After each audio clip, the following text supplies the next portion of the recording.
Série Comprendre les outils Lightroom. Aujourd'hui, nous allons travailler les panoramas et le HDR.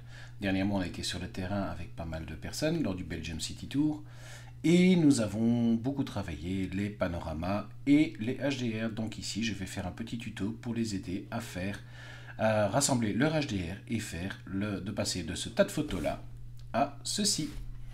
Voilà, rendez-vous donc dans Lightroom.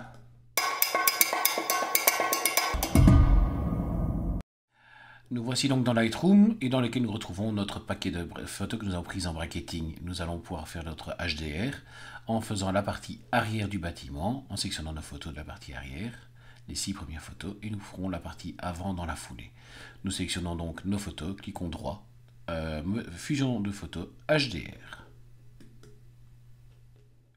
Le paramètre de base, c'est qu'il aligne automatiquement les photos pour qu'ils puissent se superposer correctement. Et je lui demande derrière de créer une pile parce que quand j'ai fini mon HDR, finalement, ce qui m'intéresse, c'est de voir ma photo finale et de ne pas voir les autres. Les autres ne m'intéressent pas vu qu'elles ne m'ont servi qu'à obtenir un résultat final. Et ici, donc au milieu, on a deux autres outils qui sont le paramètre automatique. Le paramètre automatique, c'est simplement, quand vous faites une correction d'exposition et que vous demandez qu'il le fasse en automatique, c'est simplement ça qu'il va faire, c'est adapter ces paramètres-là pour vous donner un aperçu de la photo que lui pourrait donner. J'ai tendance à ne pas le cocher parce que j'aime garder la main sur ce que je fais. Et ensuite, les niveaux de correction de décalage, donc ça c'est généralement quand on a du mouvement dans la photo. Ça peut être parce qu'on a fait le HDR à main levée, ça peut être parce que c'est des véhicules qui passent dans la photo, ou simplement le vent qui passe dans le ciel. Ici, normalement, mon décalage devrait être assez faible, étant donné que j'ai travaillé sur trépied pour faire ces HDR. Alors pourquoi j'ai fait ce panorama? Simplement, j'étais sur le terrain, j'avais à 18,70. Avec ce 18,70, je n'avais pas assez de recul pour pouvoir faire ma photo et avoir et le reflet et le bâtiment en entier. Donc c'est pour ça que je me suis mis en mode panoramique et donc que j'ai fait ces panoramiques. J'arrive pas à avoir en fait cette partie ici complète et cette partie-là complète tout en ayant l'arrière du bâtiment et en gardant les perspectives. Donc j'ai dû faire un choix. Mon choix était de faire donc ce panorama. Donc ici, quand il a empilé les 6 photos, il nous dit que la fusion des images est réussie, donc nous sommes déjà contents. Et on vérifie ici simplement le niveau de décalage. Alors moi, je lui demande d'afficher l'incrustation de la correction des décalages, que vous voyez ici, en lui demandant ça. Il va nous afficher, tiens, qu'est-ce qui a bougé? Alors si on remarque, les zones qui nous indiquent qui bougent, ce sont des lumières qui se sont allumées et éteintes ici dans le bâtiment au fur et à mesure de la prise de vue. Soit ici, nous sommes dans des flaques d'eau, donc c'est probablement le vent qui a fait bouger les choses, ou ici des véhicules. Vous voyez que le reste du bâtiment est stable, n'a pas bougé, donc fondamentalement, c'est une photo qui a été prise sur trépied, le mouvement, c'est vraiment les choses qui sont passées autour. Alors je vais essayer juste de vérifier avec un autre outil, un niveau de décalage plus élevé, voir ce que ça donne. Alors il faut toujours être prudent quand on utilise ce genre d'outil, parce que le fait d'avoir des décalages du mouvement dans la photo peut créer des zones avec des artefacts dans la photo, comme un trou dans la photo, où vous voyez comme ici, on a un halo de ciel, comme si les choses avaient bougé autour.